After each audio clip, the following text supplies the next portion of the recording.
A palestra de hoje é o Obsediado de Gerasa.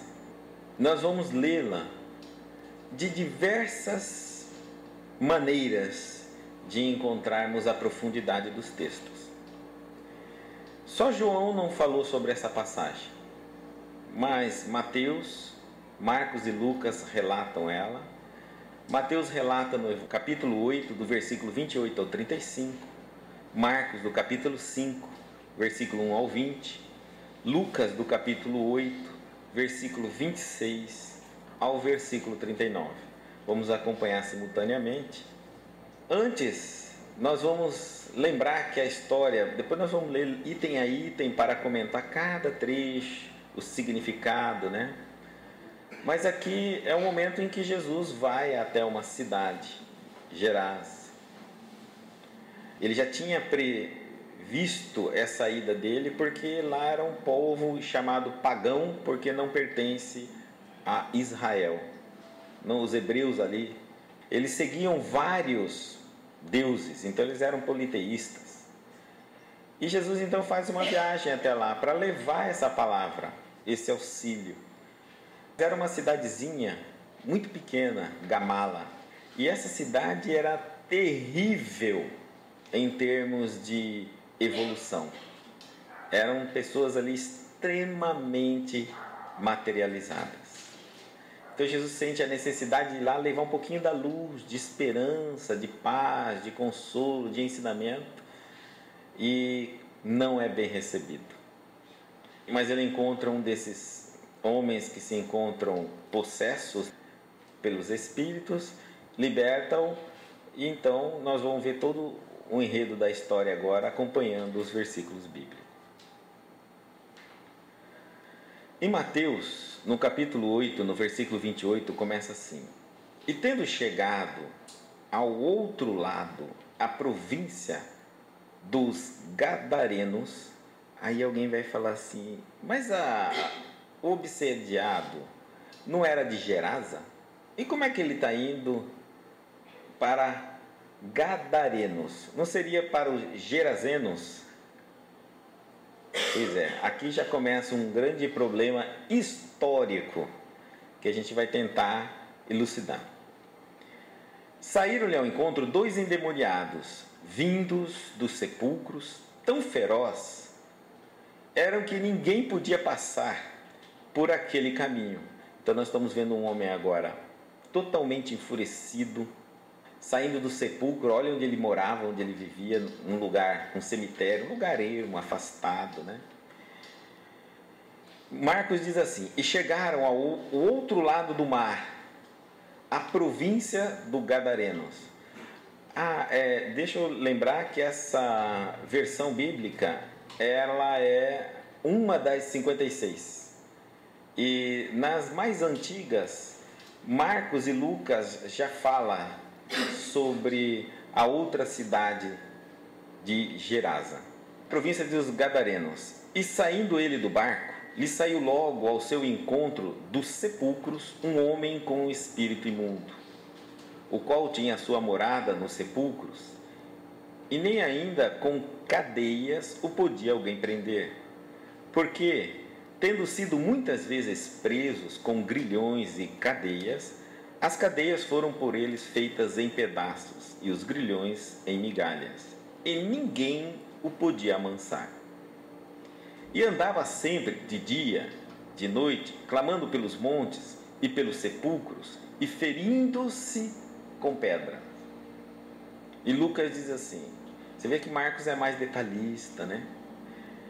Lucas é mais ou menos, Mateus é resumido, porque a intenção dele é fazer os milagres de Jesus, divulgar.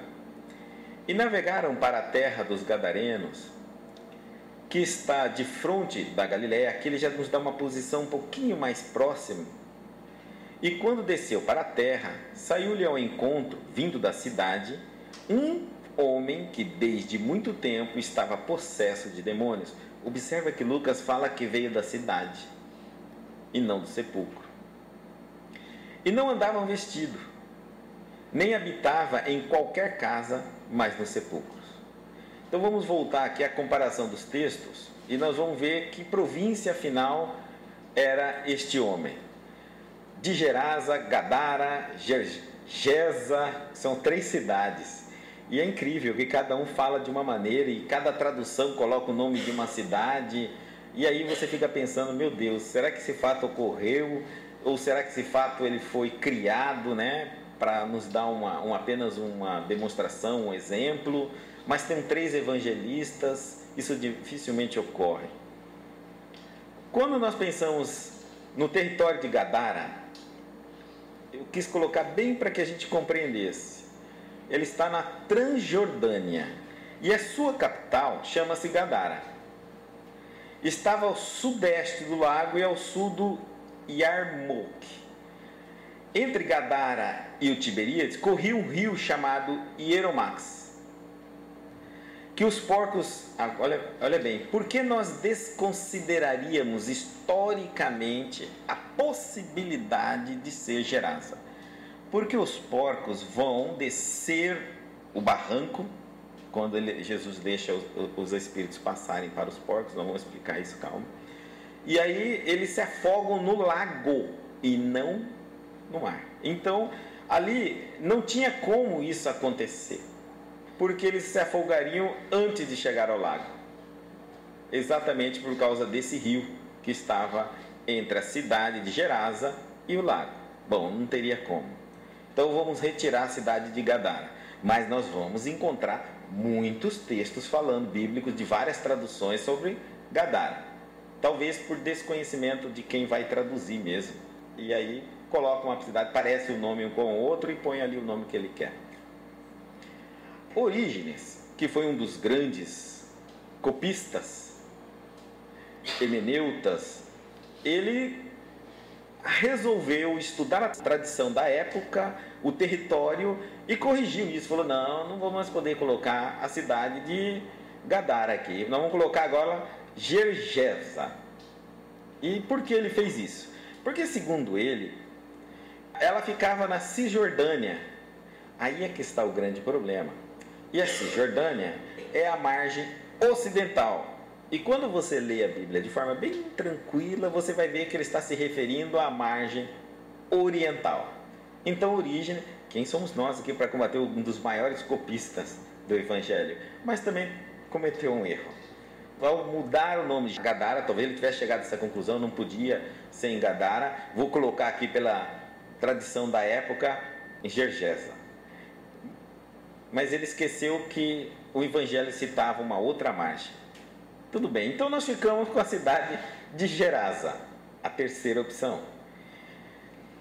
Mas quando a gente fala assim, Gerasa, a gente também descartaria. Por quê? Porque ela está longe, muito longe do acontecimento. Os porcos, a hora que recebem a impressão dos espíritos inferiores, eles correm rapidamente, caem no abismo. E lá já era o lago. Mas como que é isso se Gerasa estava a 30 milhas do lago? Levaria muito tempo para esses porcos. Eles morriam antes de correndo de ataque cardíaco. Então, não seria essa cidade. Porém, há uma coisa que a gente tem que entender. Tudo bem, a cidade não. Então, mais perto dali, a 2 quilômetros, aproximadamente muito próximo com os dados bíblicos, 2 quilômetros, existe uma cidade chamada Gamala. E essa cidade está dentro do território de Gerasa. Ela era muito pouco conhecida, era uma curtela, digamos assim, uma cidade muito pequenininha, uma aldeia, e que muitas vezes era tomada como o nome de Gerasa, porque ela era muito pequena. Agora, ela está a 2 quilômetros distante do lago, a cerca de 30 metros, 2 quilômetros não do lago, mas 2 quilômetros da cidade de Gerasa, e 30 metros do lago, onde exatamente tem o abismo, que aí sim, 30 metros um porco pode correr. E naquela época, inclusive, era até menos. Era em declínio. Então, quando nós vamos olhar a parte física do local, aí a gente chega à conclusão, realmente, Gamala seria a cidade, mas então entendemos que alguns textos e alguns copistas tiveram essa percepção, e então Gerasa foi colocado. Mas nós vamos observar que os evangelhos não são iguais nesse sentido. E olha, ali havia muitas cavernas, buracos, onde eles enterravam ali os mortos, porque eles não faziam como nós. atualmente. Eles não cavavam buracos para colocar os corpos, colocavam em grutas, em cavernas, para decompor o corpo. Bom, resolvido o problema geográfico e os conflitos do texto, agora a gente avança. Mateus, saíram ao encontro 2 endemoniados. Gozado que Marcos fala que é 1, Mateus fala que é 2. E agora, de novo, nós vamos parar aqui, porque Mateus ele tem uma tendência de sempre colocar em 2, duplicar a coisa. Mas a intenção era exatamente isso, não era 1 e não era 2. Nós vamos entender que ali havia um processo espiritual acontecendo. Então, e olha como ele fala assim: e saindo ele do barco, ele saiu logo ao seu encontro. Olha, aqui nós estamos vendo uma coisa chamada iniciativa do obsedado ou do obsediado. Apesar de todo o tormento que este homem tinha, ele tinha lucidez própria. Porque a gente às vezes quer salvar o mundo sem perguntar às pessoas se elas querem ser salvas. A gente vê uma pessoa com problema,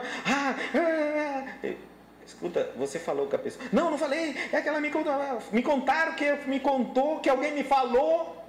O que você acha que você pode fazer por essa pessoa? Faz isso, faz aquilo. Mas alguém está fazendo o trabalho de caridade?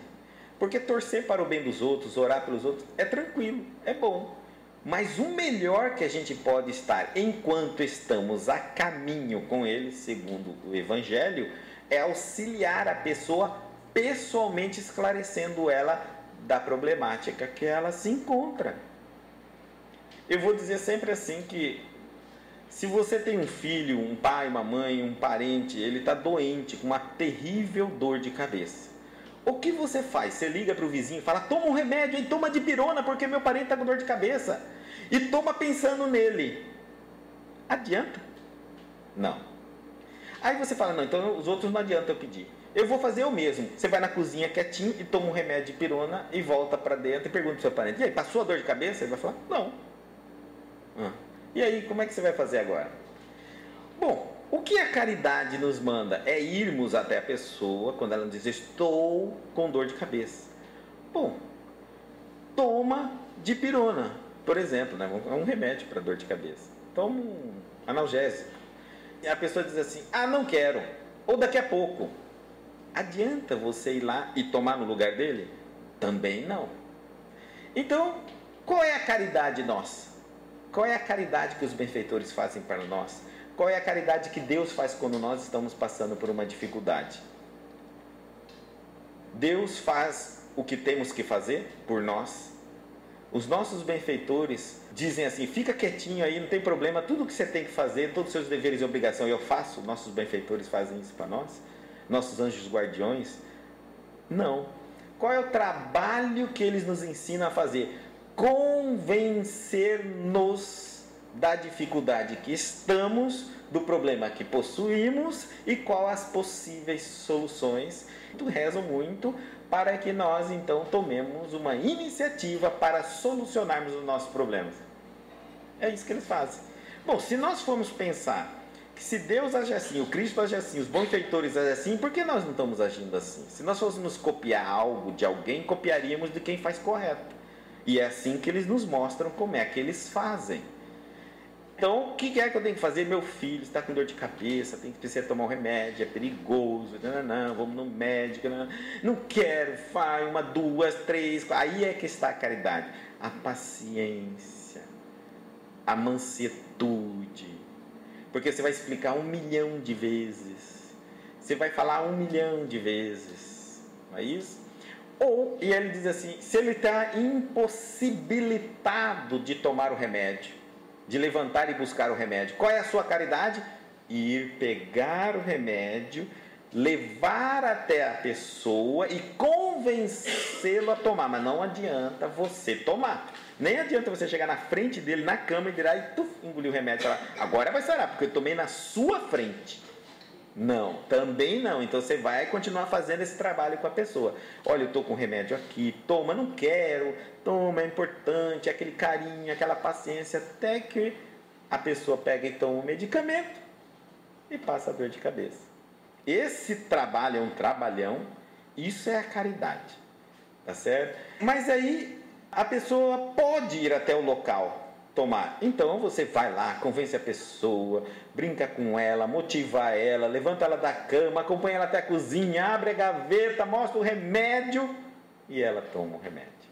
Viu como não é tão simples? Todo esse trabalho nós chamamos da verdadeira caridade.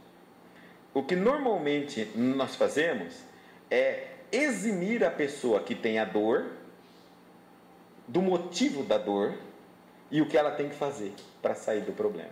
Porque a gente não quer incomodá-la. Mas ficamos de longe torcendo. Isso é válido?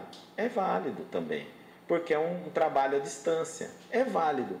Porém, seria mais eficiente se você fosse pessoalmente, aproveita que os dois estão encarnados e faz o papel de encarnado para encarnar. Se você tivesse com uma dor de cabeça, você gostaria que as pessoas tomassem remédio para sarar sua dor, que as pessoas orassem para um dia você despertar e tomar o remédio, ou você preferia que alguém chegasse na sua casa, telefonasse e falasse, toma tal remédio? Fazer ao próximo aquilo que gostaria que você fizesse, se estivesse em igual situação. Essa é a nossa parte. Então aqui, o homem estava tremendamente obsediado. Tremendamente obsediado. Mas ele, enxergando Jesus, toma a iniciativa dele. É ele que vai até o Cristo.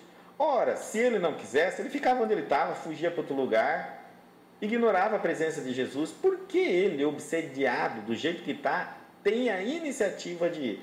Mostrando que, mesmo com todos os processos que nós passamos de dificuldade na vida, a iniciativa de quem está vivendo uma determinada situação difícil, seja na área da saúde, financeiro, relacionamento, seja o que for, a iniciativa tem de quem assim se considera com o problema.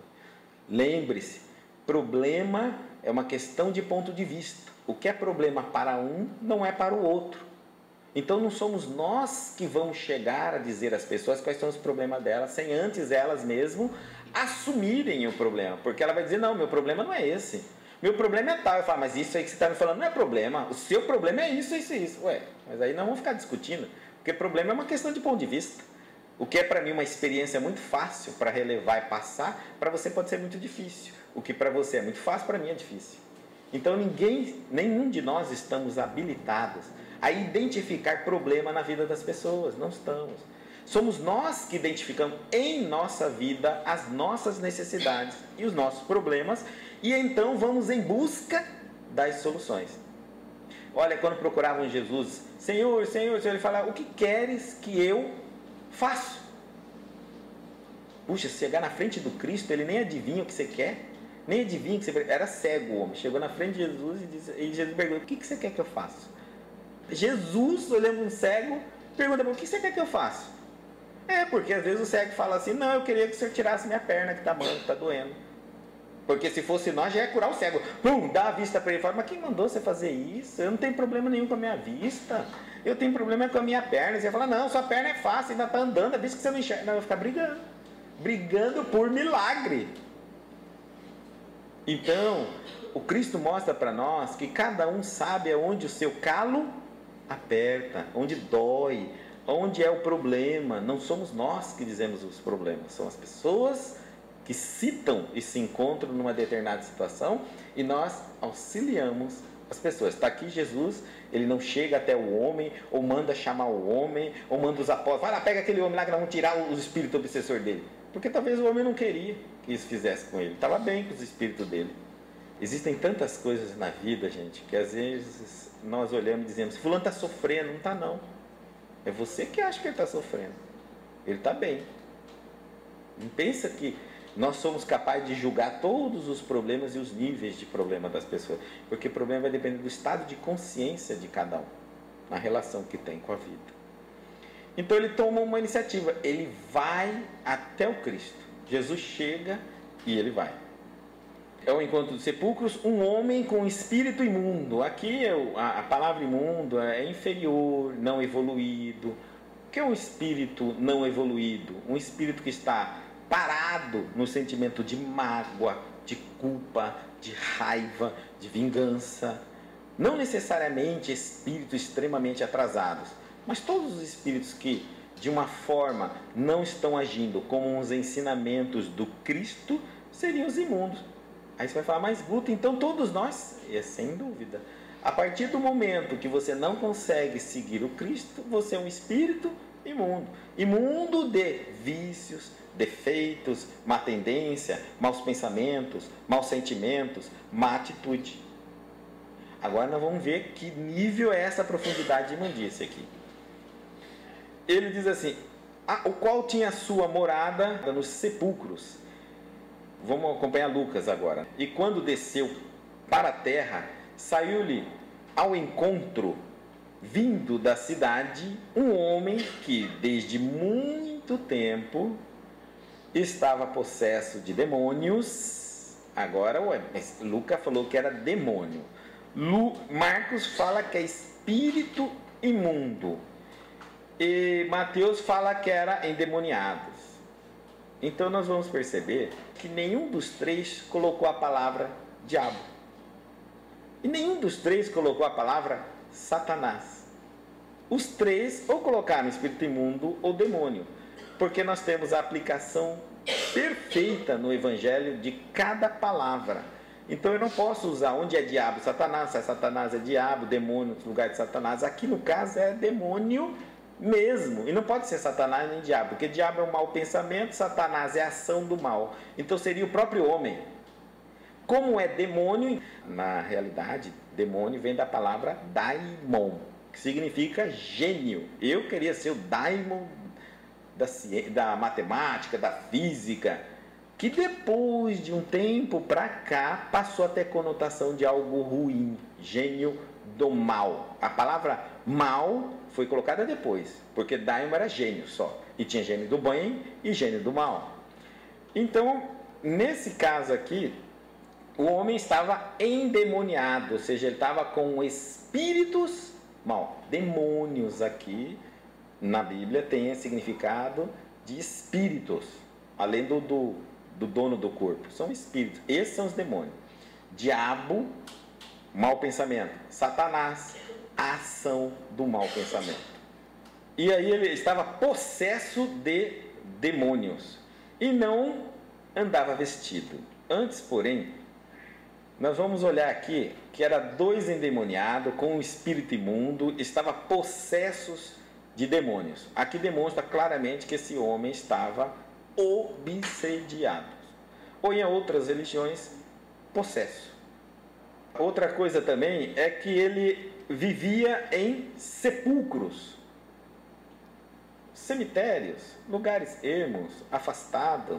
Aqui ele está dando uma característica do processo obsessivo. Esses espíritos que ficam em locais assim, onde se decompõem os corpos humanos, são espíritos muito inferiores, muito grosseiros.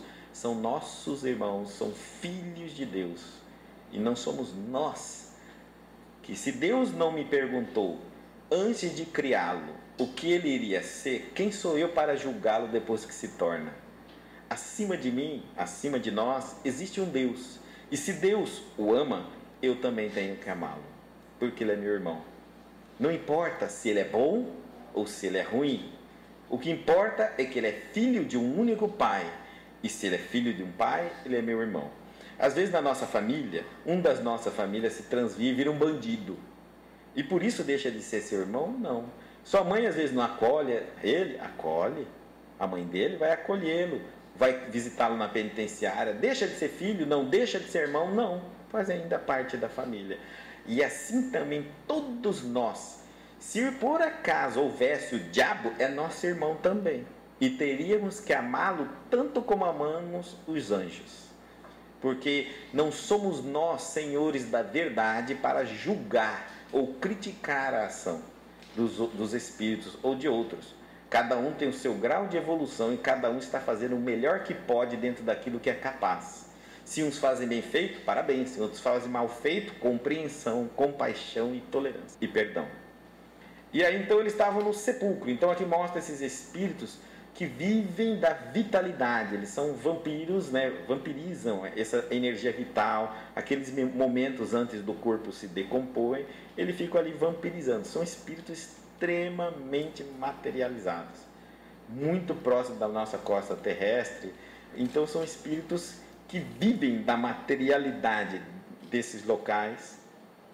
Ele diz assim, que o possesso, lá em Lucas, ele não andava vestido. Isso significa a última degradação humana. Um ser humano civilizado, quando perde o pudor de se vestir, ele está o quê? Completamente tomado. Nós diríamos assim, pela ciência, é esquizofrênico. 3º grau de esquizofrenia. Perdeu a noção do que é certo, do que é errado, do que é civilizado ou não. Então esse homem já estava totalmente desumanizado. Essa é a característica. É o grau moral máximo que ele desceu em virtude desse processo obsessivo. Vamos lembrar também que nenhum espírito pode chegar até nós e acampar na nossa vida, né? Nós demos entrada, nós o atraímos, nós o aceitamos, porque se fosse o contrário, Deus está aí para dizer, não, nos proteger, tem Jesus, tem a pleiade de anjos, tem os benfeitores. Olha, se eu for falar, tem tanto espírito para te proteger. E por que ninguém me protege? Porque você não quer. É porque você não corre até Jesus. É porque você está tomando alguma atitude contrária aos ensinamentos de Jesus. Pode estar acalentando culpa, mágoa, raiva, rancor, inveja, ciúme. Alguma coisa te colocou à disposição desses espíritos. E aí eles enxergam simpatia nesse processo e se apresentam. E aqui o homem já andava sem roupa, moral. Ele já não se via mais nem como ser humano, ele só servia aos espíritos que se utilizavam dele. Porque, quando nós vamos ver depois na história, que ele era uma pessoa que desfrutava de todos os tipos de erro, de todos os tipos de crime. Ele era uma pessoa, nós estamos numa região pagã, então lá eles seguiam todos os rituais, todos os deuses pagãos, cada hora para um deus, cada situação tinha um deus, o deus do sol, a lua, a primavera, a chuva, o trovão, cada um era um deus. Mateus diz assim, e eis que clamaram, dizendo, então eles vão até Jesus e clamam dizendo, que temos contigo, Jesus. Aqui eu paro para falar assim, mas que danado. Apesar de toda a ignorância desse espírito, de toda a inferioridade, quando a gente vê ele aqui, ele que sabia o nome de Jesus. E vai nos dar uma lição maravilhosa, porque ele não fala só Jesus, e olha o que ele fala, Jesus, Filho de Deus. Nós dizemos que somos evoluídos, que somos civilizados. E ainda, no século XXI, há uma parcela da humanidade que não considera que Jesus é o Messias, Filho de Deus.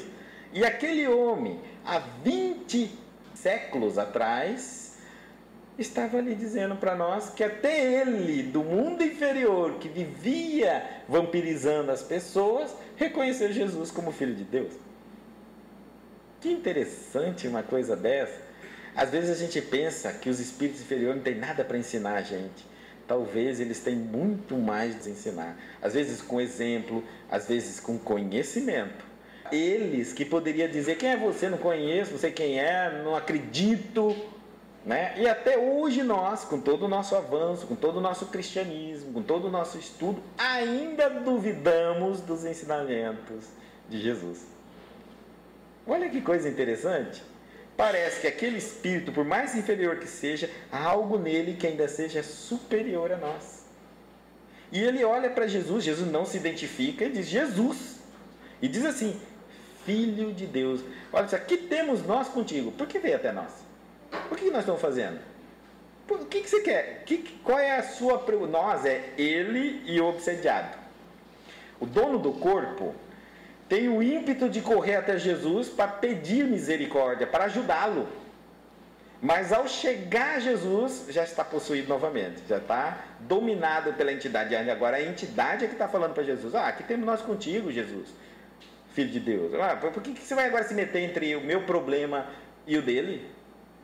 Você está passando aqui, continua o seu caminho. Ele está negando o pedido do dono do corpo. O dono do corpo levou até ele para pedir. Ele está falando, não, esquece isso aí, faz de conta que você não me viu, vai andando, tem muita coisa para você fazer. Vieste aqui atormentar-nos, está falando, está reclamando. Antes do tempo, quando a gente lê essa palavra, o que significa esse código de um espírito inferior ao Mestre Jesus? Passa-se desapercebido, né, na nossa leitura, mas ali está havendo um diálogo profundo da espiritualidade inferior com a espiritualidade superior, e nós, seres humanos, estamos vendo sem perceber que nível de profundidade eles estão dialogando ali na nossa frente, no texto. Ele diz assim, antes do tempo, e existe tempo? Então ele está falando lei de causa e efeito. Quer dizer que eu sou obsediado até um tempo. Então todas as magias, feitiçaria, tudo atua em mim até um tempo. Todos os problemas espirituais que eu tenho, tem um tempo. E olha que incrível, ele está reclamando para Jesus que Jesus não tem que se intrometer porque ainda não acabou o tempo. Aqui nós estamos vendo o diálogo das sombras com o mestre, dizendo assim, olha, não quebra a lei de Deus. Você está vindo se intrometendo num problema que ainda não acabou o que nós tínhamos para fazer, e essa pessoa que está sofrendo ainda não sofreu tudo que tinha que sofrer. Ainda não resgatou o que tinha que resgatar. Olha... Mas quem é um espírito inferior? Ele contou errado o tempo. É aí que nós vamos ver Jesus mostrando que a contagem dele está errada. Mas vamos supor aqui que a contagem dele estivesse certa. Sabe o que Jesus ia fazer? Fingir de conta que viu uma pedra, ia chutar e ia embora. Você acha que Jesus ia quebrar a lei de Deus? Ia revogar a lei de Deus? Ia modificar a lei de Deus? De maneira nenhuma. Portanto, quando nós estamos com um problema, seja qual for, espiritual ou não, tudo tem um tempo e tem um porquê. Certo? Tem um porquê e existe um tempo para que isso ocorra. Quando isto cessa, o Cristo aparece. Ele vem até você, de barco. Veja, o homem estava lá numa cidade Gamala, quem saberia uma cidade dessa? No fim do mundo. Aquele homem estava lá, numa gruta, se escondendo das pessoas. Jesus vai até ele para libertá-lo do processo obsessivo, porque o tempo havia esgotado. E nós, na nossa ansiedade, nós queremos nos libertar do mal antes do tempo. E sabe o que provoca? Adiamento de processos. Vamos supor, alguém faz uma magia para mim, eu vou lá e desmancho a magia. Eu estava devendo 100, a magia começou, eu comecei a pagar 10, reclamei, desmanchei e fiquei devendo 90. Ainda estou devendo 90, não estou devendo 90? Aí aparece um outro de olho gordo e manda os 90 para me cobrar. Aí eu pago 10 de novo, peço, desmancha, fico devendo 80. Isso vai acabar quando? Nunca! Você vai levar 500 reencarnações para pagar isso daí. Então, quando alguém vier chegar e falar assim, vou fazer isso, pode vir. Se eu estou devendo 100, leva 110. Dou 10. Jesus fala assim, quando te pedir para andar em 1000, dê 2000 passos com ele. Né? Você, vamos, você quer vir comigo? Vem aprender. Porque o que eu estou fazendo nessa vida é aprender. Estou apanhando, aprendendo, estudando. Eu vou te perseguir, eu mereço, vem junto, vamos estudar, vamos apanhar, vamos aprender. Ou você muda, ou eu entro na sua, ou você entra na minha. Então, se você tiver certeza da sua fé, que ele venha para a sua. Não é isso que a gente faz? É assim que a gente trabalha. Um cristão trabalha assim. Tá? Eu sempre digo assim, os espíritos vêm, né? Vêm afrontando, vêm sempre ameaçando. Se for a vontade de Deus, que há de nós de fazermos se for a vontade de Deus? Se isso estiver dentro da lei de causa e efeito, se eu for merecedor disso, não é o seu poder que vai me afetar, não é porque você quer, porque eu mereço.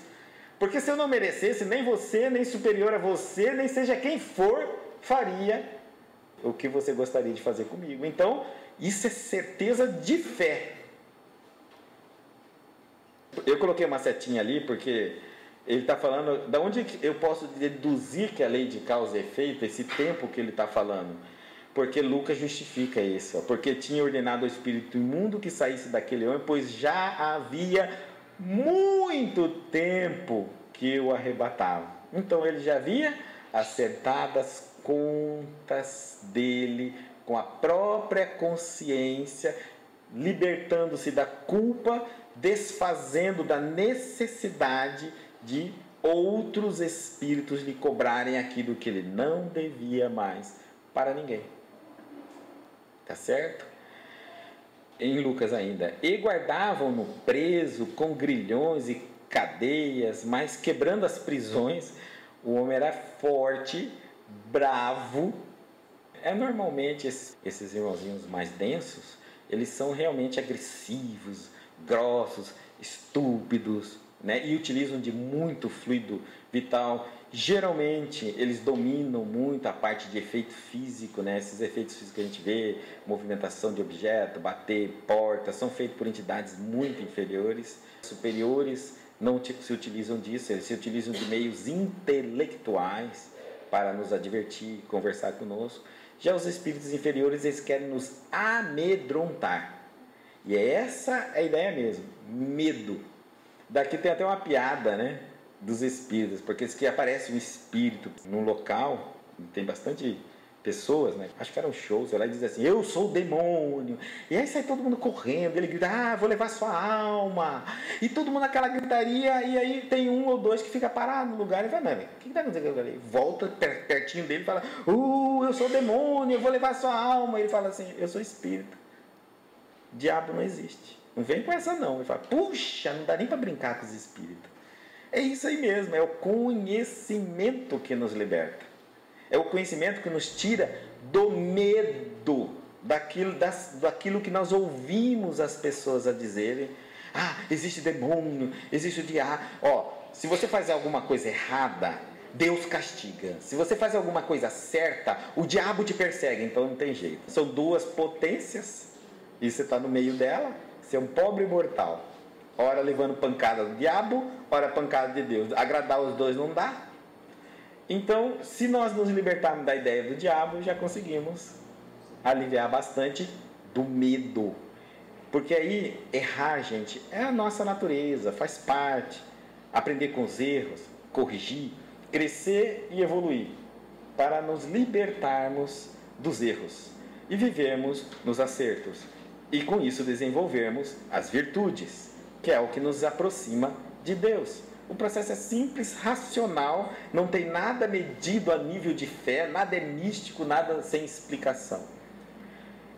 E aí ele diz assim, então, era impelido pelo demônio para os desertos. Bom, nós podemos colocar aqui deserto como um lugar afastado, sem habitação, de pessoas.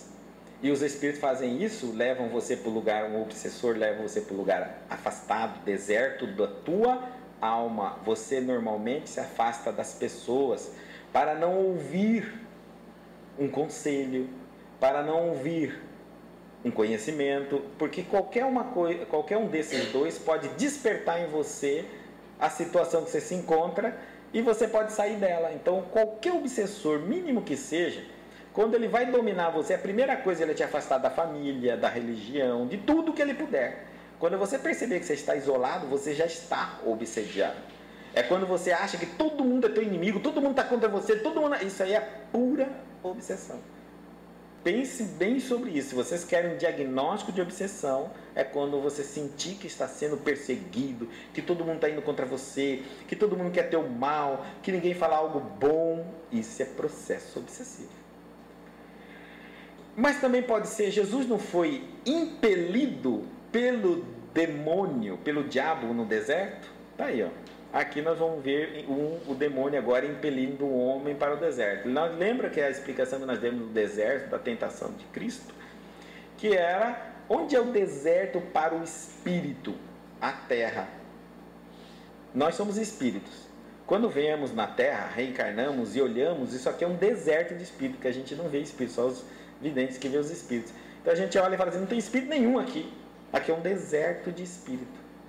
Como também se no mundo espiritual, quando eu vou para o mundo espiritual, lá é o deserto de encarnado. Você olha e fala, todo mundo que tem lá é espírito, não tem um encarnado lá. Então, este demônio, esses espíritos, estariam levando este homem para o deserto. Seria aonde então esse deserto? É um local onde não tem espíritos. Então não é um lugar deserto, se eu for pensar assim, concorda? Eu estou levando ele para cidades de civilização. O local onde tem muita gente, porque onde tem muita gente, tem muita tentação, tem muito jogo, tem muita droga, tem muito erro, tem muita loucura, tem muita violência, tem muito crime. E aquele local é o local deserto de espíritos. Um obsessor levaria você para esses locais desertos de espírito, para que você não receba ajuda espiritual nenhuma e se afunde cada vez mais em toda essa ilusão criada, Maya, né, segundo o budismo, e todo esse Maya criada pela nossa personalidade. Observe que Mateus diz que ele diz, o obsessor diz assim, ó, só, que temos nós contigo Jesus, Filho de Deus. Mas Marcos não fala assim. Marcos fala que quando ele viu Jesus ao longe, correu e adorou-o, prostrou-se. Você vê o pedido, né? Socorre, pelo amor de Deus, e o Espírito já domina a consciência dele. E clamando em grande voz, diz, que tenho eu contigo, Jesus, Filho do Deus Altíssimo. A palavra Altíssimo foi colocada depois de Deus. Essa era a forma que os hebreus tinham para dizer que o Deus de Yahvé, o Deus de Israel, era um Deus acima de todos os deuses, um Deus separado.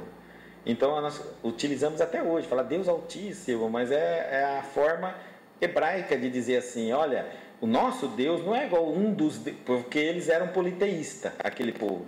O nosso Deus, apesar de ser um só, não é igual a qualquer um dos seus deuses. O nosso Deus é o Altíssimo, é o que está acima dos deuses de vocês. É a maneira deles de dizerem isso. E observa que Lucas acompanha esse mesmo contexto. Ele diz assim, ó, e quando viu a Jesus, prostrou-se, e diante dele exclamando e dizendo com grande voz, estava gritando, que tenho eu contigo, Jesus, Filho de Deus Altíssimo. Agora ele fala assim, ó, peço-te que não me atormentes.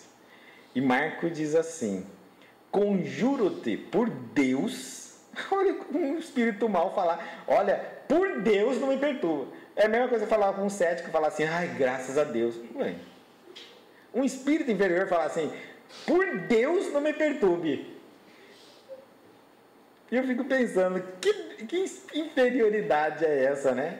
Até os céticos querem negar Deus, os espíritos inferiores não negam.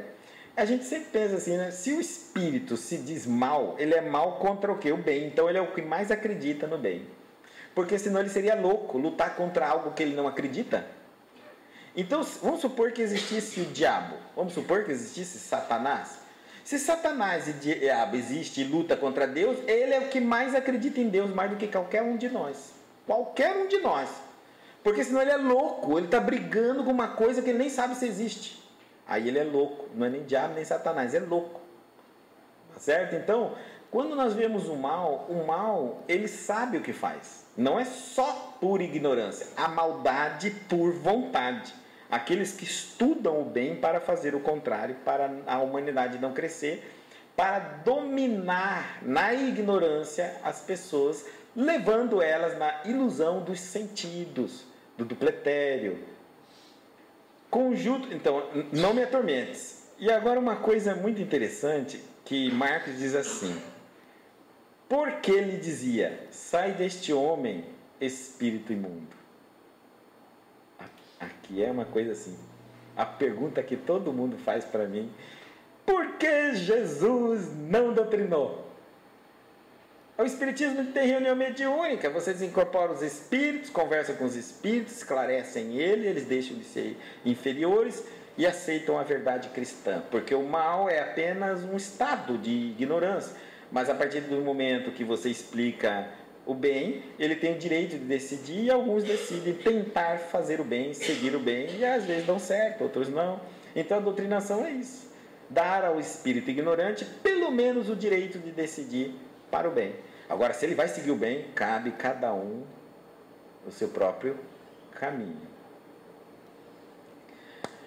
Marcos, então, por que Jesus não doutrinou? Porque nós não estávamos vendo que esses espíritos estão extremamente densos. Ele vampirizava os corpos de pessoas que já cadavéricos, né? Eles também estavam ali fazendo aquilo com aquele homem, desnudaram o homem, quer dizer, desmoralizaram ele no último que podia, tá certo? Ele ainda fazia mais uma coisa aqui, ó. No Marcos, no versículo 5, e andava sempre de dia e de noite, o homem não dormia, clamando pelos montes, gritava o tempo todo, e pelos sepulcros, e ferindo-se com pedras. Observa que o homem se feria, então ele maltratava os espíritos inferiores maltratam até o corpo de quem lhe serve. O mal sempre nos faz assim, ele nos induz ao erro. Quando caímos, eles são o primeiro a dizer que você não vale nada, para que o estado de consciência sua acuse tamanha gravidade e você se sinta sozinho. Porque quando você está em dúvida se vai fazer o mal ou se vai fazer o bem, ele diz: não, vamos fazer o mal que eu faço junto com você. Se nós estiver errado, está todo mundo errado. A gente adora isso, né? Eu peguei e fiz, estava todo mundo fazendo, e daí? Cego conduzindo o cego, ambos no precipício. Jesus foi claro, não vai salvar ninguém. Então cada um tem o direito da sua própria escolha. Se alguém vai para cá, decida se você quer ir, não vai pela maioria. Isso não vai te eximir de responsabilidade alguma.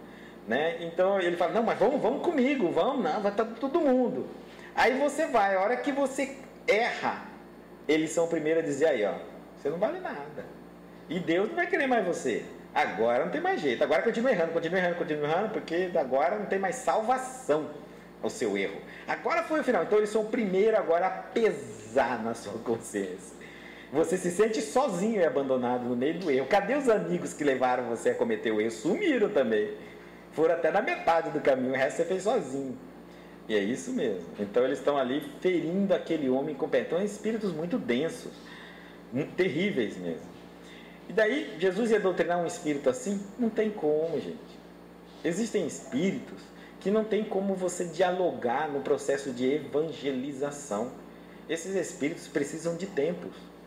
É isso que a gente está vendo no processo de desobsessão. Levam-se tempos para fazer essa doutrinação.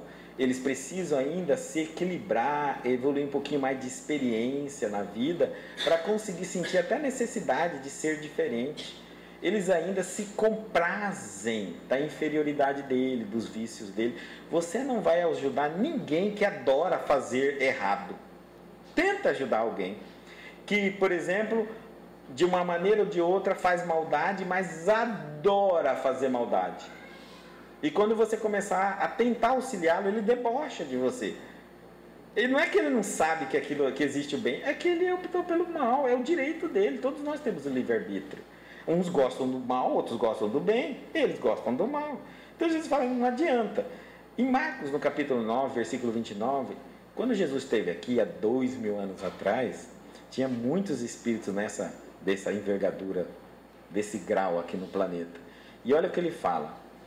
Marcos 9, 29. E disse-lhes: esta casta não pode sair com coisa alguma, nem é com água benta, nem com vestimenta, nem com crucifixo, nem com vela, nem com galinha, nem com nada. Você pode fazer o que você quiser. Ele diz assim: a não ser com oração e jejum. Oração e jejum de quem vai doutriná-lo, de quem vai confrontar com esse espírito. A oração é vigiai e orai. Aquela oração de estado de vigília, de pensamento, sentimento. E o jejum, aí a gente fala assim: não, então eu já paro de comer carne, já parei de comer carne, tem um mês só para doutrinar espíritos, só como vegetal, só tomo vitamina. Não, gente, jejum de Jesus cristão está lá em Mateus, no capítulo 15, mas ele é bem claro. Diz assim, versículo 11: o que contamina o homem não é o que entra na boca, Mas o que sai da boca, se você come carne, se você não come carne, se come peixe, não come peixe na Semana Santa, pouco importa. Porque isso é o que contamina o homem, o que sai da sua boca, o que você fala. Jesus, porém, diz, e olha que Jesus fala isso e chama a atenção de novo, segunda vez dos apóstolos.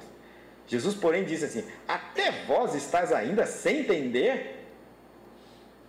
Eu acho que nós chegássemos a Jesus e falasse assim: Jesus, eu não como carne, já estou pronto para ele, ia dar um sermão. Você fala, até você ainda está nisso?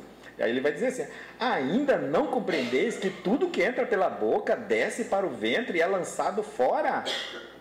Nos vasos sanitários, em qualquer lugar.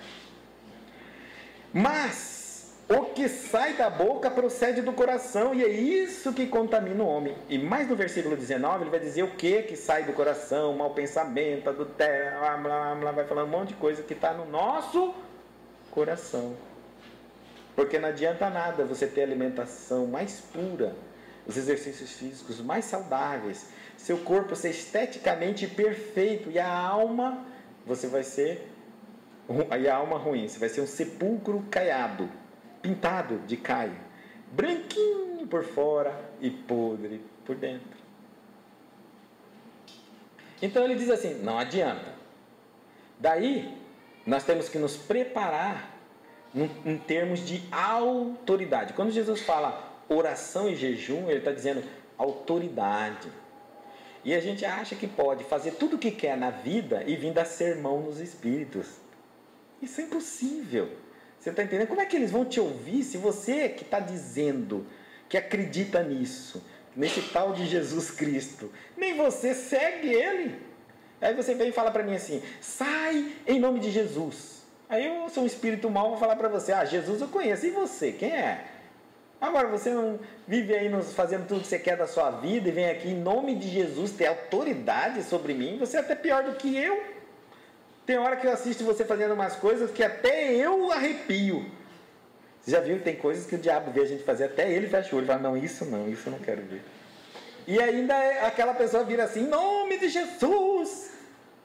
Olha, mas nos ensinaram a fazer assim, né? Diz que tudo que fala em nome de Jesus ele concede. Então, para nós entendemos que é pedir qualquer coisa e colocar a palavra em nome de Jesus. E isso legaliza o pedido, torna o pedido que a gente quiser legal, ou seja, cristão. Eu quero o emprego do meu amigo em nome de Jesus. Pode isso. Eu quero vender meu carro com motor fundido em nome de Jesus. E que se dane quem comprar. Eu penso que é assim que resolve a situação. Em nome de Jesus. Legalizo qualquer coisa. E fazemos isso com as nossas atitudes. Então eu não consigo manter um mínimo de jejum, de oração e de jejum, para desempenhar tarefas que exija mais autoridade, que exija mais um empenho de energia, de comando, de voz, né? Para o Espírito ouvir e falar assim: esse faz, esse obedeço, dele é verdade. E o obsedado, que é a pessoa que está obsediada, ela tem que ganhar essa autoridade sobre o obsessor, ganhando essa autoridade. A oração, constante vigília do pensamento, da atitude, o ato reto, correto, dentro do cristianismo que tem o conhecimento, e o jejum de pensamentos mal, de palavras erradas, de sentimento equivocados, de atitude anticristã. Esse é o jejum espiritual. Dessa forma, eu cresço em autoridade até sobre o obsessor que vem até mim, não encontrando sintonia. Ele vai dizer: agora o que eu faço? Nessa pessoa eu não consigo. Mas ele pode pegar qualquer um dos seus familiares? Pode. Mas você não pega. Porque você se imuniza contra o mal. Qual é a sua imunidade? Autoridade moral, elevação de pensamento, de sentimento, de atitude, de palavras. Você modifica como ser humano, e a base disso chama-se reforma íntima. Se não, olha, tira um espírito e vem outro, tira um espírito e vem outro, tira um espírito e vem outro. Se você tiver um machucado, vai lotar de mosca. Você vai conseguir matar todas as moscas? Impossível. Qual é a ideia? Curo sua ferida. E as moscas continuam existindo, porém, você nem mais vai saber que elas existem, porque elas não aparecem mais na sua frente. Então, doutrinar todos os espíritos ruins para você se libertar da obsessão é impossível. Mas cura sua ferida moral e espiritual. E por que isso é permitido? É eles que mostram onde está a nossa falha. São os obsessores. É eles que dizem assim, sabe por que eu estou aqui? Tem algo em você que eu gosto. E você sabe disso. E aí eles acompanham a gente até você descobrir o que é, e aí tratar dessa ferida da alma, e aí fechou as portas. Não há mais sintonia.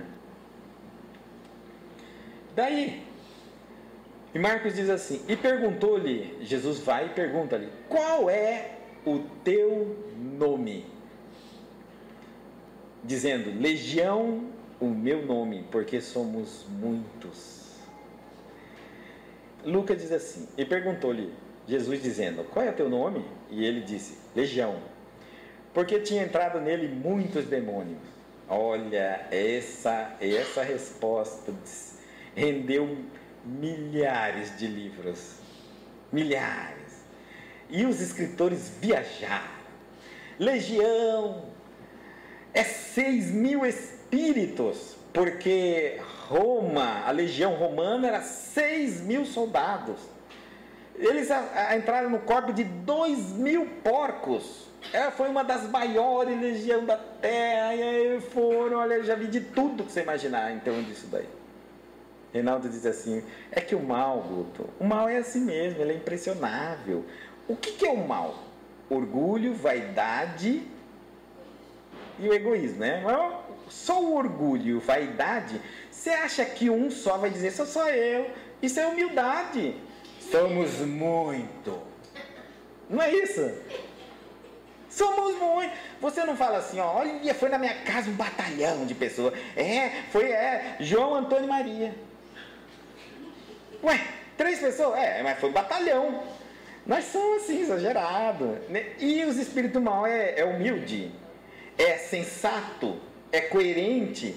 Ia dizer realmente que eles eram um pouquinho, só um Joãozinho e um Antoninho? Não iam. Então ele vai, nós somos muito, somos legião. E aí nós começamos a navegar no meio da legião, dos espíritos, das sombras, das trevas. Tem livros e livros falando sobre como funcionam as trevas, o umbral, em alguns locais e tudo mais. Bom, Jesus não se intimida com isso aí. Se o nome dele é legião, ou se o nome dele não é legião, ele diz assim, sai do homem, porque está na hora de sair. Né? Que existe falange de espíritos obsessores? Existem. Lógico que existem. Que podia ser uma dessas falanges? Poderia. Mas o que importa a nós, quantos eram? Não importa nós o nome, o que importa é o que quer que seja. Mas Jesus deu essa chave para que a gente entendesse como mais de um espírito poderia persuadir uma única pessoa. Para a gente entender, porque a gente fala assim, eu vou me imunizar contra o espírito tal. Às vezes não é só um espírito. Aí é que está. Você me matou, eu quero uma vingança contra você. Você tem culpa na sua consciência. Eu tenho método de te acessar, a culpa que você tem. Mas a culpa que você tem não é só de mim, é de ter matado alguém. Isso significa que eu posso contar para muitos espíritos que você tem culpa porque eu sou a vítima, e que qualquer um deles que quiserem fazer mal a você pode fazer através da sua culpa.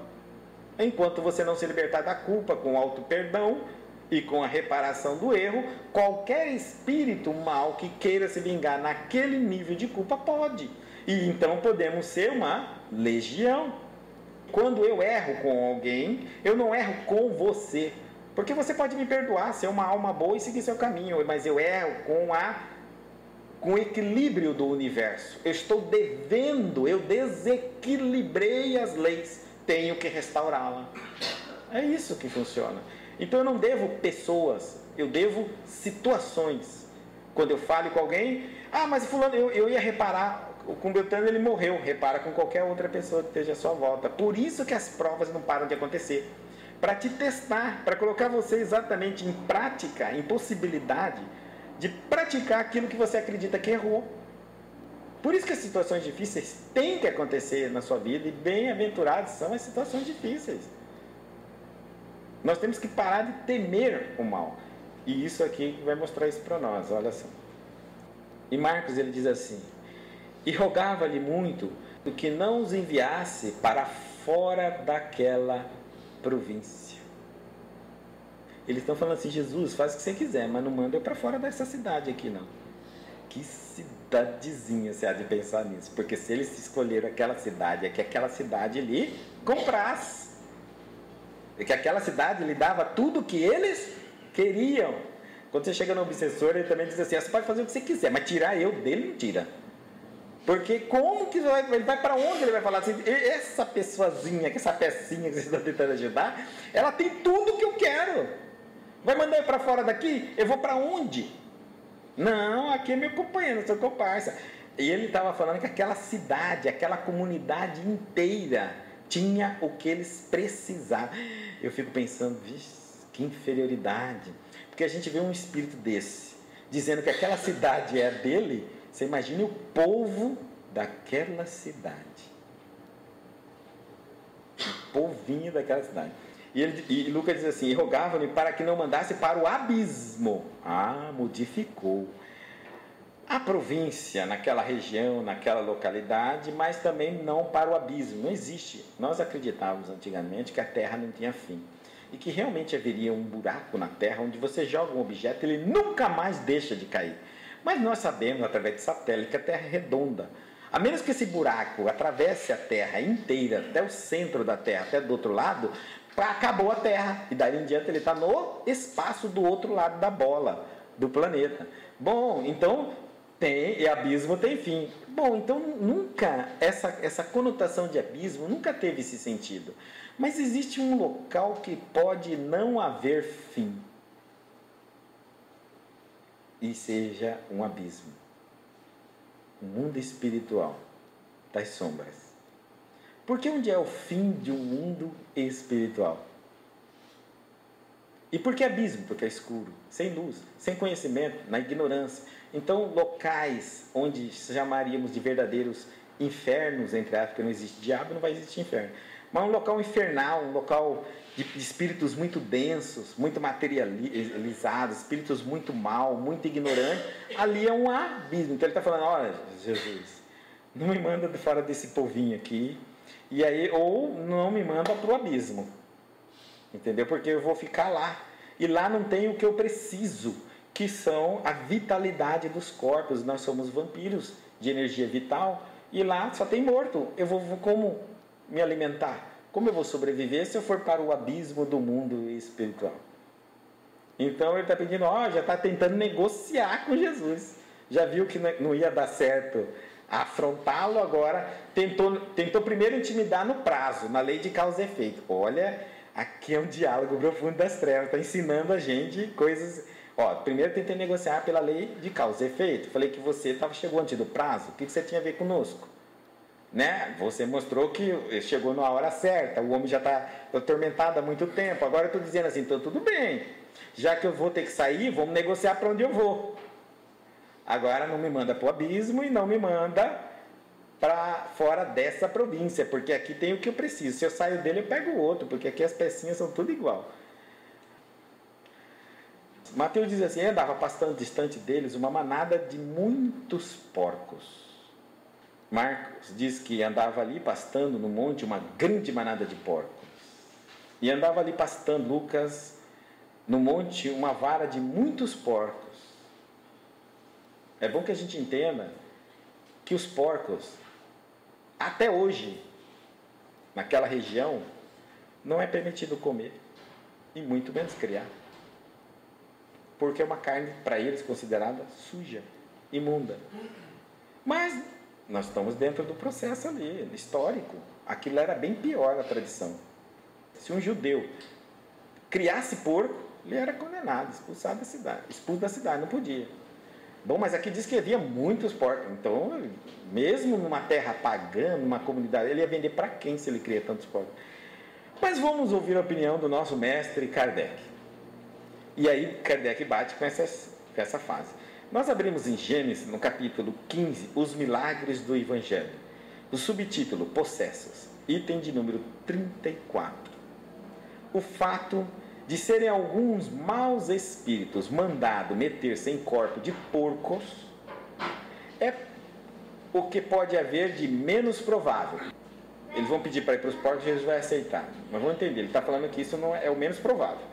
Aliás, seria difícil explicar a existência de tão numeroso rebanho de porco num país onde esse animal era tido em horror e nenhuma utilidade ofereceria para alimentação. Um espírito, porque mal, não deixa de ser um espírito humano, embora tão imperfeito que continue a fazer mal. Ora, nós com as nossas maldades morremos, não ficamos bons, continuamos mal, e quem vê nós vai falar espírito mal. Depois de desencarnar, como fazia antes, e é contra todas as leis da natureza que lhe seja possível fazer morada no corpo de um animal, um espírito. No fato, pois, a que nos referimos, temos que reconhecer a existência de uma dessas ampliações tão comum nos tempos da ignorância e de superstição, ou então será uma alegoria destinada a caracterizar os pendores imundos de certos espíritos. Bom, porco não tinha muito naquela região, mas vamos considerar que lá era uma região pagã, e ainda tem porco lá, então tá bom, o porco estava lá, estava passando por ali. E os demônios, em Mateus diz assim, e os demônios rogaram-lhe dizendo, se nos expulsais, permite-nos que entremos naquela manada de porco. E Marcos diz assim, todos aqueles demônios lhe rogavam dizendo, manda-nos para aqueles porcos para que entremos neles. E Lucas diz, estava ali pastando no monte uma fara de muitos porcos e rogaram-lhe que lhes concedesse entrar neles e concedeu-lhe. Aqui nós vamos entender que, lógico, até hoje se faz isso. Em algumas religiões se troca perseguições espirituais por oferendas. Então aqueles espíritos inferiores estavam perseguindo aquele homem e diz assim, como se ele dissesse hoje, me dá uma galinha, me dá um sapo, me dá não sei o que, me dá um carneiro, me dá... Até hoje faz esse comércio. Em nome disso, a entidade que estava perseguindo aquela determinada pessoa deixa de perseguir a pessoa e vai usufruir das oferendas que tem. Eles estão tentando negociar com Jesus mais ou menos isso, ó, me dá os porcos e a gente libera o homem. Porque para os espíritos inferiores, tanto faz uma coisa pela outra, eles querem se alimentar e sair ganhando nisso. Agora, quem vai ser prejuízo, para eles pouco importa. Mas aí, ele diz assim, ide. Sabe, aqui é uma coisa para a gente entender assim. Os porcos significa a materialidade, a lama. Um animal porco, ele vive na lama, na terra, na sujeira, no mais denso da matéria no mundo terreno. Às vezes, a gente pede a Jesus para que nos mantenha na lama dos nossos vícios, dos nossos defeitos, dos nossos apegos. Você fala, é impossível isso. Não, não é não, gente. Aqui nos mostra que se Jesus aparecesse hoje na nossa vida, a gente ia trocar 6 por meia dúzia, um vício pelo outro, um defeito pelo outro, uma situação errada pelo outro, um mau hábito pelo outro, mas nós não íamos pedir algo melhor. Não estamos preparados. Então, se Jesus chegasse e falasse, você está perseguindo esse homem, essa mulher, você está cometendo injustiça, o que você está fazendo é imoral, porque tudo isso é o Espírito está fazendo naquele homem. O que você está fazendo é imoral, você está explorando as pessoas, você está maltratando as pessoas, sabe o que a gente vai fazer? Tudo bem, Jesus. Não é falar assim, me ajuda a evoluir, é falar assim, tudo bem. Não tira eu daqui, porque se eu sair esse coitado, pega o outro.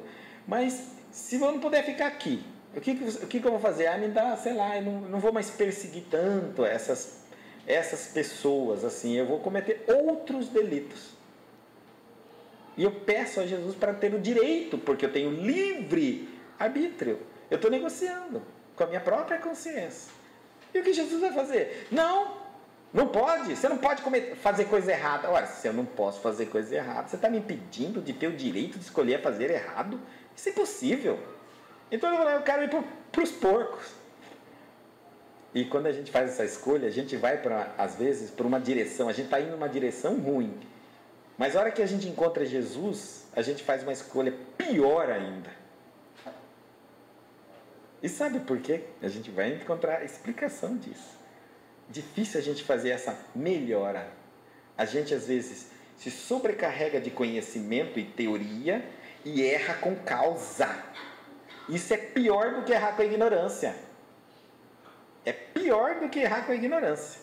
Agora eu erro sabendo que estou errado, mas eu quero errar. E eu tenho livre-arbítrio. Agora aprendi que eu tenho livre-arbítrio, que eu tenho outra reencarnação, que eu tenho não sei o que. Agora sim que eu erro mesmo. Você está entendendo? E aí ele diz assim, naquela manada de porcos. Ele diz, ide. E saindo eles, se introduziram na manada de porcos. Isso é impossível. Kardec fala que é impossível. É realmente impossível. O espírito não entra no corpo de animais. Não entra no corpo das pessoas. Ele domina os centros de forças. E não também muito dos animais. E eis que toda aquela manada de porcos se precipitou no mar por um despenhadeiro e morreram nas águas. E todos aqueles demônios, Marcos, rogaram, dizendo, manda-nos para aqueles porcos, para que entremos neles. E Jesus logo lhe permitiu. E saindo aqueles espíritos imundos, entraram nos porcos, e a manada se precipitou por um despenhadeiro no mar. Eram quase 2.000. E Lucas diz assim, e saídos os demônios do homem, entraram nos porcos, e a manada precipitou-se de um despenhadeiro no lago e afogou-se. Bom, aí você vai falar assim, puxa, coitado do porco. Será que os espíritos entraram nos porcos? Impossível. Mas o que acontece é que os animais têm a sensibilidade de ver, às vezes, o mundo espiritual. Nós vamos ver na Bíblia várias vezes. No Novo Testamento, nós vamos ver Paulo de Tarso, quando vai perseguir, vai atravessar o deserto. E no momento da travessia, o Cristo vai aparecer na forma de um sol, de uma claridade. O próprio cavalo de Paulo de Tarso é o primeiro a empinar e derrubar ele. Então, o animal viu. Nós vamos ver no Antigo Testamento várias vezes os animais empacando quando vê alguma coisa, um espírito na frente ou um anjo ou algum negócio para dar uma anunciação, e o dono se vê ali com aquele animal lutando até que venha a revelação. Então os animais têm sim essa capacidade, essa percepção de enxergar o mundo espiritual. E daí, imagina aqueles espíritos daquela maneira vindo para cima deles para usufruir dos fluidos vitais dele, eles desesperaram, não era o dono deles, não era quem cuidava deles, e porco grita mesmo, é tudo arisco. Saiu desembestado. A ideia, o porco não era se suicidar, porque porco não tem consciência, animal não é, vou me matar porque as coisas não existe isso. E, na verdade, o que é mais fácil, você sair correndo no instinto animal, subir uma ladeira ou descer uma ladeira? Ora, descer, saiu todo mundo para baixo, correndo no meio daquilo ali, pedra solta, tudo aqueles porcos rolando, uma gritaria, e caíram dentro da água. E não sabem nadar, fofinho que eles eram, morreram afogados. Pronto, mas o que tinha ali de mal? De nada. Uma vez que os espíritos saindo daquele homem, não era um, não era dois, não era três, né, não sabemos quanto, assustaram aqueles porcos. Simplesmente isso. Jamais entraria neles e colocaria eles ao suicídio. Isso Jesus também não seria sentido ele prejudicar os animais em detrimento do homem. Se bem que vamos fazer uma última análise, gozado, matar um porco para comer pode, matar um porco para salvar uma pessoa que está obsediada não pode. E finalmente, os porqueiros fugiram, chegando à cidade, divulgaram tudo o que aconteceu, os endemoniados. E Marcos diz assim, e os que apacentavam os porcos fugiram. E o anunciaram na cidade e nos campos, e saíram muitos a ver o que era aquilo que tinha acontecido. E foram ter com Jesus, veio que é pertinho a cidade. E foram ter com Jesus, e viram o endemoniado, o ex-endemoniado, que o tivera a legião, sentado, vestido em perfeito juízo. Lucas diz assim, aqueles que os guardavam, os porqueiros, vendo o que aconteceu, fugiram e foram anunciá-lo na cidade e nos campos. E saíram a ver o que tinha acontecido, e vieram ter com Jesus. Acharam então o homem de quem havia saído os demônios, vestido em seu juízo, assentado aos pés de Jesus. Agora todo mundo vai bater palma, um final feliz, né? A gente pensa sempre assim, né? Quando o bem acontece, a gente sempre fica alegre. É o que a gente está vendo sempre no Evangelho, depois de um acontecimento bonito, é sempre aqueles que assistem ficam entristecidos, com raiva, com inveja, com ciúme. A gente não se sente bem em ver o outro melhorar. A gente não se sente bem em ver as pessoas se libertar dos problemas, das dificuldades. Então, aquele homem que ficava lá escondido no cemitério, gritando para as pessoas, atirando pedra, falando um monte de coisa, arrebentando correntes, partindo para cima das pessoas, aquilo era para ter medo, né? Aquilo era para amedrontar a gente. Pois é, agora ele encontra esse homem vestido, em seu perfeito juízo, sentado no pé de Jesus, e sabe o que acontece com eles? Agora é que eles temem. Gente, nós tememos o bem. Por incrível que pareça. Eu digo, eu quero evoluir. Eu quero crescer. Eu quero progredir. Mas eu temo o quanto isso vai me custar. O que eu terei que renunciar. Imagina se alguém fala assim, eu cerveja, futebol, carnaval. Pá! Não chegamos nem no sexo ainda. Pá! Chega! Agora eu estou temendo o bem. Não é isso? Você não vai sentir até um tremorzinho no bem. Vamos. Não, peraí. Vai na frente, depois eu vou. Não estou com tanta pressa agora não, né? Se Jesus viesse aqui, nós ia fazer isso. Ele vai, vamos todo mundo pro céu. Já todo mundo, não pode cerveja, não precisa levar camisinha que não tem sexo, não vai ter futebol, não vai ter carnaval. Quem de nós iríamos? Ninguém. Nós tememos o bem. Nós tememos. Nós queremos um céu que nos aceita como somos. São Pedro, abre a porta, estou chegando. Nós não queremos um céu que nós temos que nos adaptar, modificar, evoluir, renunciar a um monte de coisa, renunciar a vícios, defeitos, renunciar a uma série de coisas para estarmos no nível de entrarmos no céu. Não é esse céu que a gente quer. Quer queira ou não, gente, no mal a gente se compraz. Ainda nos alimentamos de muitas coisas. Então, quando eu vejo que alguma coisa vai ficar bonita, no seu juízo, limpinho, arrumadinho, tudo mais, a primeira coisa que me vem na minha quanto custa isso? O que eu tenho que renunciar? O que eu gosto de fazer, eu não vou poder mais fazer? Isso vem na nossa cabeça e bombardeia. Sabe quando eu senti um medo disso? É quando, numa das orações verticais, a gente tem que falar assim: Senhor, Pai, entrego-me totalmente a Ti. Usa-me para o que quiseres. Naquela hora minha personalidade entrou. Será? Você está pedindo certinho? Pensa bem. E agora, vocês estão pensando? Pensa bem. Aí vem na hora essa família, passa assim na sua cabeça. Você não pode, não, concentra. Conforto, não, concentra. Gente, eu acho que a gente retira o pedido. Fala, não é bem assim.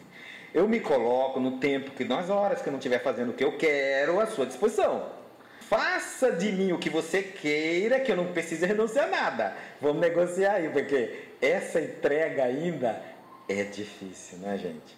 E eu falo assim, para você repetir isso com toda a fé, você tem que ter muita coragem, muita certeza do que você há de encontrar após abrir os olhos dali por diante. Porque se você se entregou realmente a Deus, em espírito e verdade, você deve ter perdido sua personalidade. Portanto, não é mais você, é Deus em você. Isso significa que se Ele disser agora, você vai para a Arábia Saudita, vai pregar lá. Sabe o que você vai falar? Não vou, porque não tem roupa, não tem hotel. Não. Põe uma sandália no pé. Tchau. É difícil, né, gente? Tem que ter coragem. Então, no meio disso, o que a gente faz? A gente teme o bem. Primeiro que o bem significa compromisso. E a palavra que hoje mais nós tememos na nossa vida é tal do compromisso. Nós temos pavor. Se alguém falar assim, não, é um compromisso, A gente já, né? Pera, não. Porque para fazer tal coisa tem que ter um compromisso. Compromisso não dá, gente. E não há disciplina sem compromisso. Um dos aspectos para se ter disciplina é o compromisso com a disciplina. Então, compromisso com o bem, compromisso com o certo, compromisso com a verdade, compromisso com os estudos, compromisso com a evolução. Mas eu não quero. Por que eu não quero? Porque eu ainda não defini se é isso que eu quero na minha vida. Há muitas coisas que eu ainda quero. E é essas coisas que eu ainda quero que eu temo em perder. Vamos lá, em Marcos. Continuando. E os que aquilo tinham visto, contaram-lhes o que aconteceram ao endemoniado e acerca dos porcos. Contaram tudo o que viram. E os que tinham visto, contaram-lhes também como fora salvo aquele endemoniado. Olha Mateus. E eis que toda aquela cidade saiu ao encontro de Jesus e vendo-o rogar-lhe para que retirasse dos seus termos, expulsou Jesus da cidade. Não, expulsou. Amélia Rodrigues, Espírito, diz que com pedras expulsaram Jesus. Não atiraram, porque Jesus imediatamente olhou para o chão, acho que ele parou e pensou: Senhor, o que eu fiz de errado? Aonde está a minha falha? Porque eu acho que numa hora dessa, você olhar aquela multidão de maltrapilhos, de seres que têm carne, mas não têm alma, da inferioridade nossa. O Cristo queria passar um período só, ele queria passar 7 dias naquela cidade. A presença espiritual modificaria a psicosfera daquela cidade toda. A cidade não permite que ele passe nem um dia. Sabe por quê? Pelo prejuízo que ele causaria à cidade com a pregação dele, com os ensinamentos dele. A sua personalidade, quando você tentar se espiritualizar, pensar num compromisso no bem, pensar em servir a Jesus, o Cristo, sua personalidade vai pegar um monte de pedra, vai chegar até o seu Cristo e vai dizer: fora daqui. Porque se você ficar perturbando-me, e ele vai dizer assim: o que tenho eu contigo, Cristo, Filho de Deus? Não é isso? Sua personalidade fala isso para você o tempo todo. O que tem eu contigo? Toda hora que seu espírito se aproxima, o que tem eu contigo? Você é do mundo espiritual. Quando eu morrer, a gente se vira. Agora eu estou vivo. O que vale é agora. Estou vivo, preciso respirar, preciso comer, preciso não sei o quê. Agora vem falar de espírito para mim. Deixa o dia que eu morrer, eu me viro. O que tem eu contigo, Jesus? Né? Sua personalidade vai dizer assim: ó, vai embora, fala para o teu espírito. Some. Porque você vai me dar muito prejuízo material. E é material porque esse mundo é material. Qual é o compromisso que não vai ser material? E o Cristo, acho que para na nossa cabeça, e nosso Cristo interno, fica pensando: o que esse povo quer? O que querem de mim? Se ensino porque ensino, se auxilio porque auxilio. Mas é óbvio, o espírito, a espiritualidade, o espiritual é o inverso do material. Espiritual e material. Como pode conciliar as duas coisas? E aí ele diz assim, e começaram a rogar, Marcos diz assim: começaram a rogar-lhe que saísse dos seus termos. E entrando ele no barco, rogava-lhe, mandaram ele embora, vai embora, suma daqui. Lucas diz: e toda a multidão da terra dos Nazarenos ao redor lhe rogou que se retirasse deles, porque estavam possuídos de grande temor. Temor, medo de compromisso, de renúncia, de dizer sim para o bem, de medo, pavor de dizer não para o mal. Não é tão fácil assim você olhar na cara dos seus maus pendores, dos seus maus hábitos, dos seus vícios, dos seus defeitos, e dizer não, não é fácil. Quando você fala não, sua personalidade diz assim para você: ah, é? Então você vai ver. Quanto custa o seu não? E custa. Só se você tiver muita certeza na sua evolução. Senão você volta atrás e diz assim: não, personalidade, desculpa, vamos viver nós dois. E entrando ele no barco, ele entrou no barco e voltou.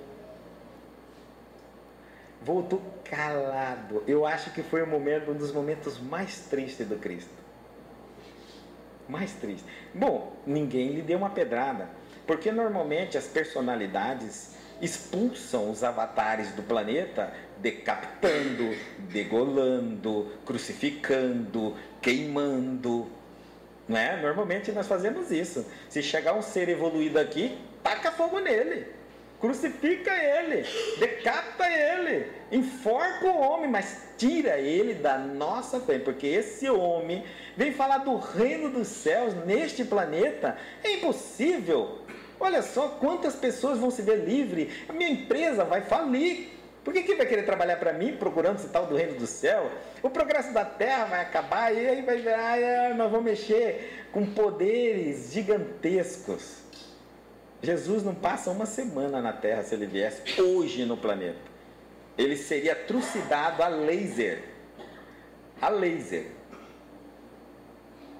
É difícil.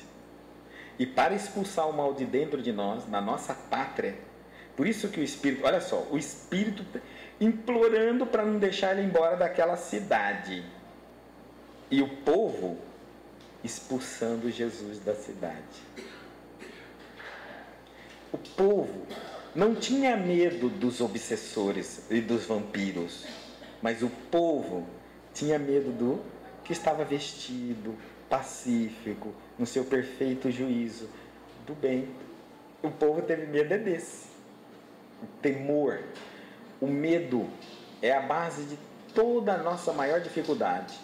Observa que toda vez que você começar a fazer algum esforço para progredir, para caminhar, vem medo. Medo de se traumatizar. Tem uma tese de que reforma íntima traumatiza. Traumatiza quem? A sua personalidade? Traumatiza uma criança que tem um corpo de adulto, mas um adulto que pensa como adulto não traumatiza.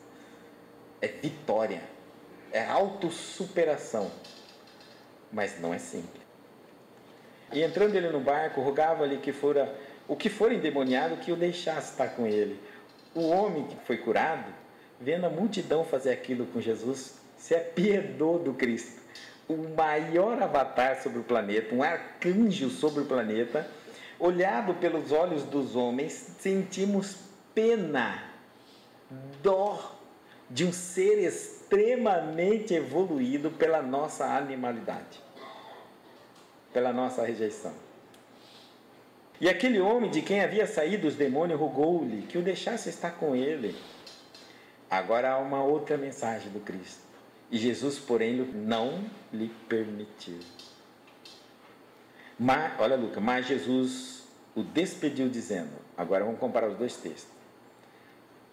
Mas disse-lhe, vai para a tua casa, para os teus, e anuncia-lhes quão grandes coisas o Senhor te fez e como teve misericórdia de ti. Alma, o que você recebeu agora foi misericórdia de Deus, nem merecimento, misericórdia. É o que mais faltava na cidade. Gerasa ficou conhecida por trocar o Cristo por porcos. É assim conhecida Gerasa. E olha, Lucas, torna para a tua casa e conta quão grandes te fez, coisas grandes coisas te fez Deus. Aqui é uma coisa assim, ó. Apesar de você receber uma graça em algum lugar, qualquer que seja a religião, não significa que você tem que seguir aquela religião, porque ali você encontrou a graça. Se você fizesse isso, tentasse seguir o Cristo, não, volta para os teus, volta para a tua casa, volta para o teu povo, volta para onde você veio. Jesus não fazia proselitismo. Não fazia, ele não convertia ninguém.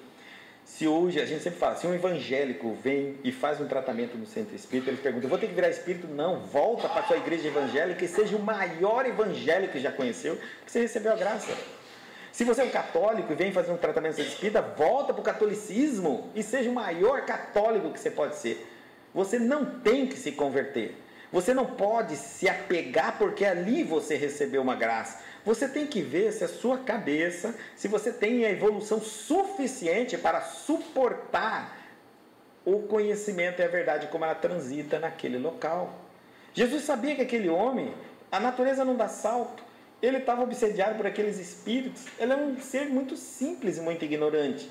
Vai começar a seguir Jesus a partir daquele instante, aquele homem vai ficar doido, ele não vai entender nada o que ele vai falar. Então, olha, volta da sua geração, da sua terra, daqueles que andam com você na sua grau de evolução, você hoje é o melhor deles. Volta entre eles e auxilia-os. Não sai do meio deles. Você é o melhor entre eles. Volta, homem, vai para tua casa, faz o papel, fala da graça que recebeu, fala da graça de Deus para aqueles que são seus. É isso mesmo. E ele vai exemplificar isso. Nós vamos ver a transformação desse homem. Amélia Rodrigo disse que lá na frente, depois que ele rodou as Decápolis, são 10 cidades, Decápolis, 10 cidades, ele rodou a cidade pregando, levou muita pedrada, muita xingada, muito absurdo, porque ali ninguém queria ouvir falar daquele homem que traria prejuízos para eles materiais, porque falava do amor, falava da libertação, falava da autoconsciência, falava do perdão. Então aquilo não cabia naquelas cidades. Depois de ele sofrer muito por testemunhar a graça que ele recebeu, ele abandona a pregação dele, nem possibilidade de continuar, e vai encontrar com Jesus lá na frente, mas Jesus aí o recebe. Porque havia amadurecimento nele, para que ele compreendesse que a verdade, por mais que seja verdade, que o amor, por mais que seja o amor, ainda não estamos todos nós preparados para vivenciá-los, para pagar, digamos assim, o preço que for necessário para senti-lo intensamente dentro de nós.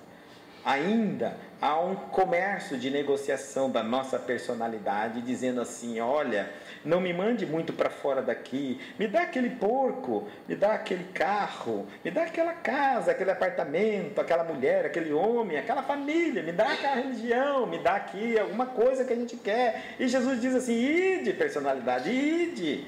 E a gente vai, e toda vez que vai se afoga porque morre na vida material, morre o que? O espírito, morre de ilusão, morre porque ficamos fracos, não é isso? Mas ele liberta, se a personalidade assim quiser, também é possível ser libertada, mas vai ter que compreender que existe um caminho em que tudo existe em fases na nossa vida, assim como a criança renunciou a algumas coisas, o jovem renuncia às coisas da criança, o adulto às coisas de jovem, uma pessoa mais velha às coisas do adulto, e assim sucessivamente. Nós estamos preparados para evoluir ou não estamos preparados para evoluir? Então, e ele vai, prega, e aqui eu deixei essa imagem, porque no meio de tudo, depois, a gente sempre encontra o Cristo sozinho. Porque, na verdade, nós falamos muito, mas não compreendemos. Nós vemos, mas não enxergamos. Nós escutamos, mas nunca ouvimos. Na verdade, ele vive ainda na intimidade da nossa alma, dentro, profundamente, ainda sem ser ouvido. Porque mesmo nas meditações que fazemos para encontrá-lo, ainda tememos ouvi-lo dentro de nós. Incrível. Vamos fazer a nossa oração. Altíssimo Pai eterno, eterno em poder, eterno em justiça e eterno em bondade, memorável Mestre, amigo, irmão de todos os instantes de nossas vidas, Jesus.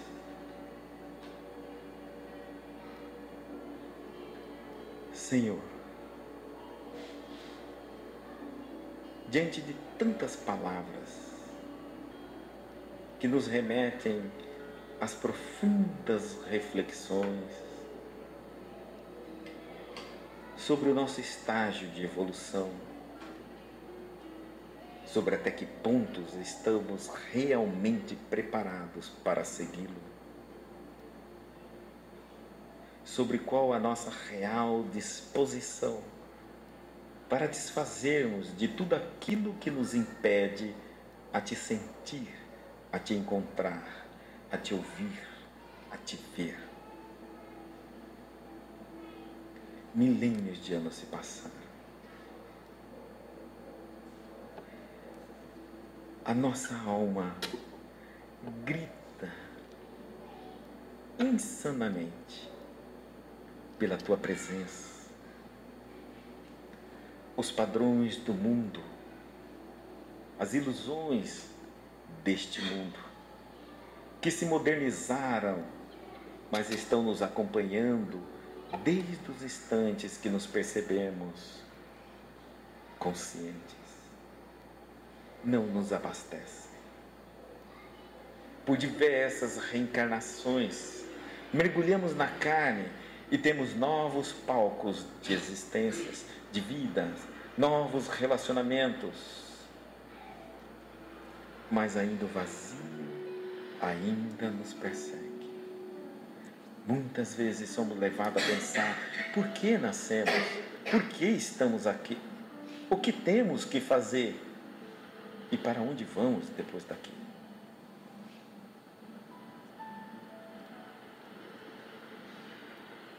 Quando menos esperamos, as respostas começam a surgir. Pai, conceda-nos a coragem e a força necessária para te ouvir. Jesus, que não se cansa de nos convidar no íntimo da alma: vinde a mim todos vós. Não desista de nós. O tempo passará e as experiências da vida nos dará toda a qualidade necessária. Debruçaremos nos estudos, na teoria, na meditação, na reflexão. Adotaremos novos padrões de comportamento. Quebraremos todas as algemas da ilusão e as prisões dos nossos vícios. Senhor, apieda-se de nós. Ainda é forte o Maia em nossa alma. Assista-nos todas as noites, através de nossos benfeitores, aconselhando-nos à reflexão, para que vamos ajustando os pequenos comportamentos inadequados, os pensamentos insanos, as emoções anticristãs, as palavras mal proferidas. Pai, apieda-se de nós. A tua misericórdia é a nossa esperança.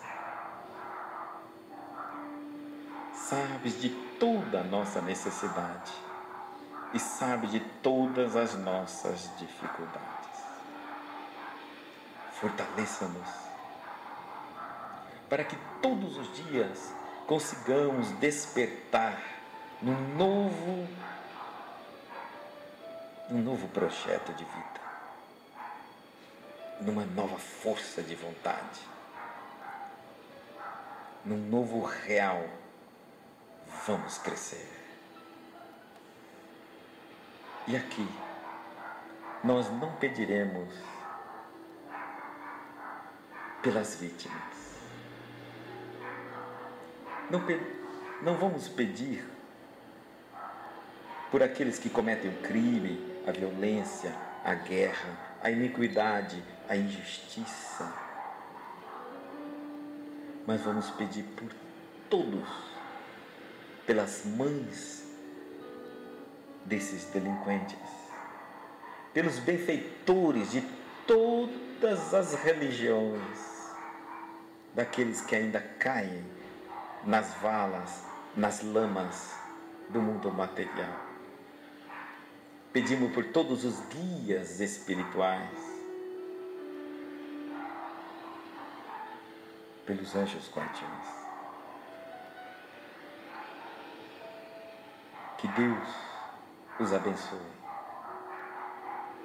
Porque sabemos daqueles que erram e do sofrimento. mas pedimos para aqueles que não nos deixam caídos e com a força sobrenatural nos levantam nos momentos mais difíceis, apesar de terem insistido para que nós não caíssemos. Mantenham a esperança em nós. Mantenham-se juntos de nós. Envolva-nos.